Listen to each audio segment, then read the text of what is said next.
Assalamualaikum warahmatullahi wabarakatuh. Halo teman-teman semua, perkenalkan saya Fizania Khairatul Zuraidah dengan NIM akhir 079. Pada kesempatan ini, saya ingin menyampaikan pandangan saya mengenai penggunaan bahasa Indonesia di era digital, khususnya dalam kehidupan sehari-hari di media sosial dan lingkungan sekitar. Di era saat ini, perkembangan teknologi dan media digital berlangsung sangat pesat. Hampir seluruh aktivitas itu komunikasi manusia tidak lepas dari gawai dan media sosial seperti Instagram, TikTok, WhatsApp, dan Twitter. Kita berinteraksi melalui pesan singkat, unggahan, komentar, hingga berbagai konten digital lainnya. Dalam proses tersebut, bahasa Indonesia menjadi alat utama yang kita gunakan, baik secara sadar maupun tidak sadar. Namun, seiring dengan kemudahannya ditawarkan oleh teknologi, cara kita menggunakan bahasa Indonesia juga mengalami banyak perubahan. Bahasa yang dahulu digunakan dengan lebih tertata, kini seringkali digunakan secara singkat, bercampur dengan bahasa asing, dan tidak jarang mengabaikan kaidah yang berlaku. Fenomena ini sangat mudah kita temui di sekitar kita, di media sosial misalnya penggunaan istilah asing seperti update, healing, overthinking, atau deadline terasa lebih sering digunakan dibandingkan padanan bahasa Indonesianya. Selain itu, kebiasaan menyingkat kata seperti GPP, KMN, atau YG juga semakin dianggap wajar, bahkan digunakan dalam konteks yang seharusnya bersifat formal, seperti tugas kuliah atau komunikasi akademik. Kebiasaan tersebut muncul karena tuntutan komunikasi yang serba cepat dan praktis. Media digital mendorong penggunaannya untuk menyampaikan pesan seefisien mungkin tanpa terlalu memikirkan bahasa Indonesia. Pada satu sisi, hal ini memang mempermudah komunikasi dan mempercepat pertukaran informasi. Bahasanya menjadi lebih fleksibel dan mampu mengikuti perkembangan zaman. Namun, di sisi lain, kebiasaan ini juga menimbulkan permasalahan.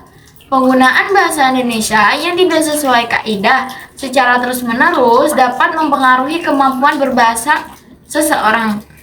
Tanpa disadari, kita bisa menjadi kurang terampil dalam menyusun kalimat yang baik dan benar, terutama dalam situasi formal seperti presentasi, penulisan karya ilmiah, atau komunikasi resmi. Dampak ini itu tidak selalu terasa secara langsung. Namun, dalam jangka panjang, kebiasaan berbahasa yang kurang tepat atau kurang bagus itu menurunkan kualitas berpikir dan berkomunikasi. Padahal, bahasa bukan hanya sekedar alat untuk menyampaikan pesan, tetapi juga mencerminkan cara berpikir seseorang dan memberi isyarat dan menempatkan dirinya di tengah masyarakat. Terlebih lagi, bahasa Indonesia itu memiliki peran yang sangat penting sebagai identitas dan pemersatu bangsa. Bahasa Indonesia lahir dari kesepakatan bersama untuk menyatukan keberagaman suku, budaya, dan bahasa daerah yang ada di Indonesia. Oleh karena itu, penggunaan bahasa Indonesia yang baik dan benar merupakan bentuk penghargaan terhadap jati diri bangsa. Menjaga bahasa Indonesia bukan berarti kita menolak penggunaan bahasa asing atau menutup diri dari perkembangan global. Justru di era digital seperti sekarang, kemampuan berbahasa asing juga menjadi nilai tambah bagi kita. Namun, yang perlu ditekankan adalah kemampuan untuk menggunakan bahasa secara tepat sesuai dengan konteksnya. Dalam situasi santai, penggunaan bahasa non-baku mungkin masih dapat ditoleransi. Namun, dalam situasi formal dan akademik, penggunaan bahasa Indonesia yang sesuai kaidah itu seharusnya tetap diutamakan. Terus, sebagai individu, kita tuh memiliki peran penting dalam menjaga keberlangsungan bahasa Indonesia. Peran tersebut itu dapat dimulai dari hal-hal yang sederhana, seperti membiasakan diri menggunakan bahasa Indonesia yang baik dan benar dalam tugas akademik, presentasi, maupun komunikasi secara resmi. Kita juga dapat memulai lebih sadar dalam memilih kata dan tidak selalu bergantung pada istilah asing yang sebenarnya sudah memiliki padanan dalam bahasa Indonesia. Menggunakan bahasa Indonesia dengan baik tidak berarti terdengar kaku atau tidak mengikuti zaman. Sebaliknya, hal tersebut menunjukkan kecendekiaan, kedewasaan, dan tanggung jawab dalam berkomunikasi. Bahasa yang tertata mencerminkan pola pikir yang tertata pula. Sebagai penutup, penggunaan bahasa Indonesia di era digital merupakan tantangan sekaligus tanggung jawab bersama. Di tengah derasnya arus teknologi dan globalisasi, kita itu dituntut untuk tetap bijak dalam berbahasa. Nah, mari kita gunakan bahasa Indonesia dengan lebih sadar, santun, dan bertanggung jawab agar bahasa Indonesia itu tetap hidup, berkembang, dan menjadi kebanggaan bangsa.